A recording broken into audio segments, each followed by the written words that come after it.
Hi, good morning, everybody. I finally decided that I will do my video, and I'm also gonna give my testimony of. I put it up last time, but I erased it because I'm kind of a perfectionist. That's my problem. Sometimes I like everything to be perfect, right on time, and also I need to learn patience, more patience. So I'm praying to God to give me patience as well. So I just want to say I hope you guys are all doing well. And I know Thanksgiving is coming up, and to me every day is Thanksgiving. Yesterday I was a little depressed. It's kind of funny because when I get depressed it rains, and now I'm feeling better and the clouds are coming out. Just some things in life, just people who could disappoint you and hurt your feelings, and just glad that I found God too. So anyways, try to keep it short too. So basically my video is gonna give my testimony again because I erased it. Basically I was a straight A student. I came from foster homes. My mom, I guess they said when she had surgery when she was 11, she started having issues, that they gave her too much anesthesia. So my mom had some crazy issues, not crazy, mental issues a little bit.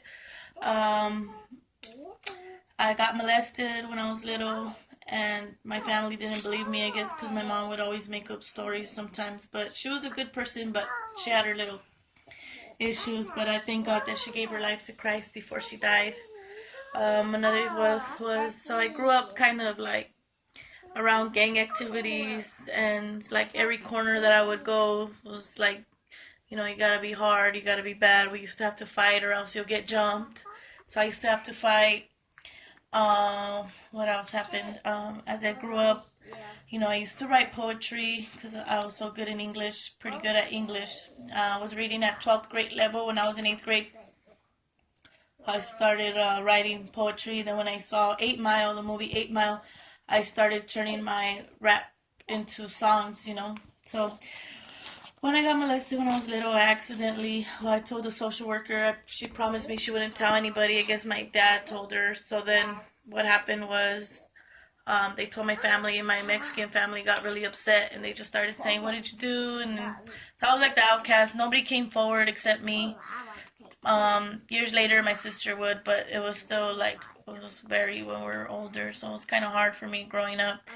I know nobody understands, only God, but the emotional trauma that came with it was really hard. They'll put me out of class, and just my family would always say, "Oh, you can't go with us because of what you did." So I couldn't go to no more family trips or nothing. I was only 7 years old, so I would cry. Then I had a lot of anger inside, a lot of betrayal around me, a lot. I felt like I was just, a goofball at times, so it was easy for people to target me and take out their anger out on me. And so I started writing flows. I had a lot of hatred. I used to write songs and poems and about love, and sometimes I made songs about, I thought it was pretty hard because I grew up around gangsters. So I used to rap like I was hard. But when I would bust flows, I learned to flow eventually. If you guys seen my videos, and I would cuss, and at the parties I would cuss, and I would throw up, like, throw your side up, west side, or whatever, stuff like that. Like, now I'm different, because I found Christ too, and I know he's still working on me. I'm not finished. He's not finished yet until that day, comes, where I'm leaving this earth. And so I realized my tongue's very powerful because the warehouse parties, they used to fight. They started fighting, and as soon as I got on the microphone, I'll start talking smack and, gangster stuff, So then a fight would break out. And I see Ice Cube recently threw a concert, and he said that, that's why I don't like to throw a concert, because you guys end up fighting. But I'm like, it's the stuff we're promoting, we're promoting that kind of music, so it's like sorcery, our music is very powerful. So I grew up, and there's a lot of betrayal. I went over a mountain cliff when I was 15. I always prayed in my heart because I learned about Jesus when I was younger. But we went over a mountain cliff, and that night before I prayed. I always pray in my heart, and I always ask God for forgiveness because I learned about Jesus by the Catholics when I was younger. Now I don't believe in religion because I believe it divides people. But because of my testimony, I only believe in Jesus. I don't believe in Buddha. I believe that he walked this earth. Buddha was here, but I don't believe he was the son of God or God, and I believe that was Jesus. Jesus is the only way to God. So anyways, that's when we went over the cliff. I used to always pray for mercy in my heart when I would do bad things, like, God, forgive me. I don't know what I was just being young and dumb. So I saw a vision of an angel with a trumpet flash really quick in my eyes, and it was gone. And a bush stopped the car, A bush stopped the car. It was pretty crazy, because everybody ran that was on top of the hillside, because everybody used to hang out right there on the hill, and they're like, oh my God, you guys are so lucky. You guys could have been on Channel 5. You guys almost went down all the way down to the lake. So that was another time. I got attacked by a grown man. I don't know why. I mean, I feel like ever since I was little, the devil's been after me, because it's been really strange. My life has been like where I get attacked here and there. And I realize now that I'm not fighting people. I'm fighting flesh and spirits, but anyways, so now, basically, then my next testimony would be when I was 18. I prayed to God because I almost died a couple times. I was living La Vida Loca and partying it up. I had a big Astro van my dad gave me for my first car. Can you believe that? Astro van. So we used to go party, and when I would leave the parties, it would be packed out, the van. I would look back and I would see people that I didn't even know where'd you guys come from? They're like, I don't know, we just saw girls, we jumped in, and the guy had a gun, but he didn't threaten us, but it was just crazy stuff like that. Like, what the hell are you doing in my car? And he has a gun. He's like, oh, it was just funny to them. I'm like, where do I drop you guys off at? They didn't want to tell me. So, I was in denial, drugs and everything, I would always repent, but then, because I believed there was a God, but then later I met this guy he was loud drugs, and, something told me he wanted to be with me, have fun with me. I said, well, I need to get drunk and really high for me to have fun with you. And in my brain, I started thinking, well, you only live once, so I might as well just have fun, So I started following the crowd, because where I grew up at, it was like that. Like, I was the one that was kind of weird. I felt weird, like in a box. Like, oh, you can't do this. Oh, you can't do that. So I started feeling like, man, let me just, join the crew. Like my mom used to say, can't beat them, join them. So anyways, that's where my chaos was breaking out, just really bad. So one day I prayed, I asked God, if you're real, to Jesus. I don't even know why I got on my knees. Well, yeah, we come to God when we want something. Kind of wanted a career, turned 18. I wanted a career too, make money, I always liked to work when I was 16 too, but I got on my knees and asked God, what do you want? Because obviously I wasn't doing anything right. And I said, God, what do you want from me? And if you're Jesus, if you're real, just prayed from my heart. And next thing you know, I ended up in this office. I believe it was like a workplace, and it was a business, and they were talking about, how people don't save money, about emergency savings, about life insurance. And this lady came up and started talking about how she didn't want the life insurance, but her husband wouldn't leave her house until he got it. So basically, he got it, died 2 weeks later, and her face, she was on stage and she was like, I thank God for this company, because where's a woman like me working at Walmart going to pay the mortgage? And when I saw her face of just pure hurt, pure like sincerity, like I felt like that was God put me here. So I joined in. Everybody's like, oh, you're brainwashed, you're brainwashed, you're brainwashed. I was like, no, I think God put me here, Signed up. Next thing you know, I almost cracked my head open going down the stairs, going to work. I had high heels. I almost cracked my head open. So when I almost cracked my head open, I was like, oh my God, here I am selling life insurance. I don't even have it. So I wrote up my mom. I did my mom's. And the crazy part was that she qualified March 1st and she died April 1st. And I wrote her up because I passed my test, and I did it in February. I did it, to be my first sale too. They motivate you like that by your first sale. So it's family helps you. So she got it March 1st, qualified, died April 1st. It was really strange, because this is where it gets strange. Before she died, I felt something telling me she was going to die. Like this light came down and it went into my heart, and it told me that she was going to die. That she was going to, now I believe it was the Holy Spirit. I really believe. And I was telling my sisters, I was telling my friends, I think something's going to happen to my mom. I think they all thought I was crazy, But I felt it that night. I felt like she was going to die. I told my sister, you never know, you might try to wake her up. She's not going to wake up on the couch.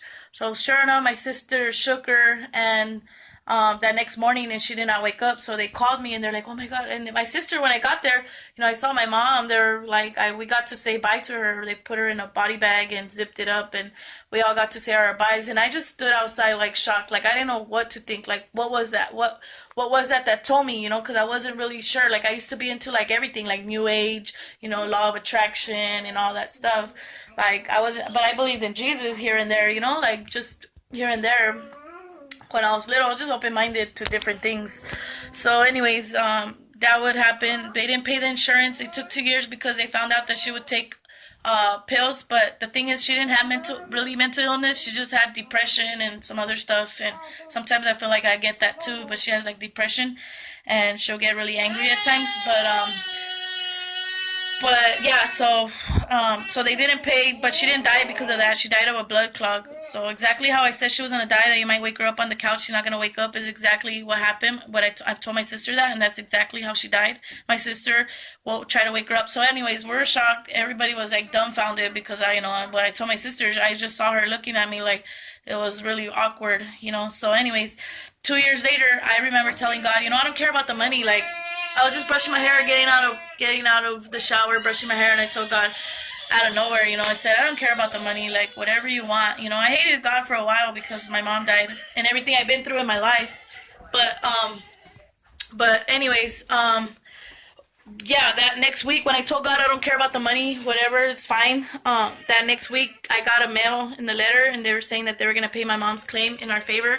And when I looked up to tell my friend, that's when I saw a spirit passing by my hallway, and I just saw a man in a robe. I saw the outline of the nose, I saw the hood, I saw the robe. It had like the robe. It's kind of like a robe with the long sleeves. And I was like, oh my God, did you see that? And my friend said, yeah, I did see that. So it was just really strange. But I didn't know it was Jesus at that time. I thought it was a spirit, like an angel. I didn't know. But years later, I would get evangelized because, I used to like to smoke a lot of weed. I used to smoke weed for 10 years. And I never had, like, any experiences like that when I would smoke weed. Like, I never had any spiritual experiences, anything like that. I was just kind of tripped out and fun, just like everything looks different, but I never seen a spirit.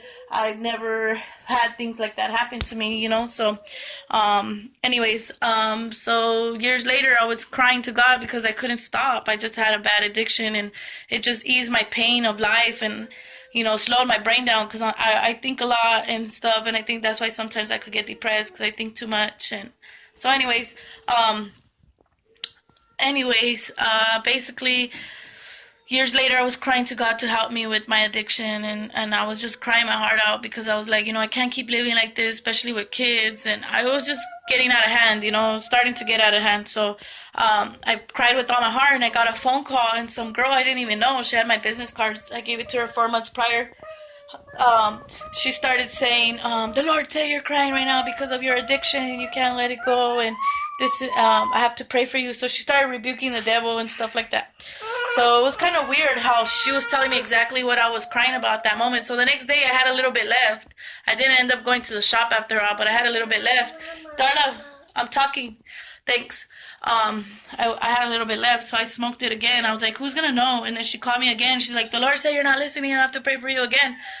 So she started praying, and as soon as she started praying, my knees started feeling like water, they started folding.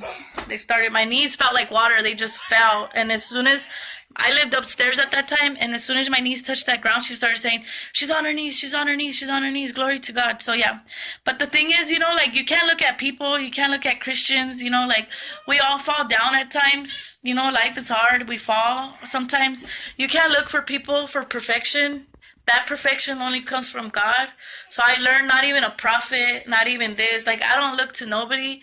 I just look to Jesus, and he's my peace. And, at times I look around and I wish people would keep their word and people were honest. And, I wish things like that. But, only God is perfect. And if you start looking around you and started trying, people are not, like, always good. They're sometimes bad and hurt your feelings and stuff. But if you look to the sides, you're gonna get depressed, I think. At least for my situation, or certain people. I don't know if you grew up around family that are always good and always keep their word, but some of us grow up in a chaotic place, and I feel like that's when Jesus comes down and shows us that he's real, And I believe in Jesus now, and I believe Jesus is the way and the light, and I believe in hell now because when I gave my life to Christ, I started having attacks. So yeah, I believe in Jesus. He's the only way.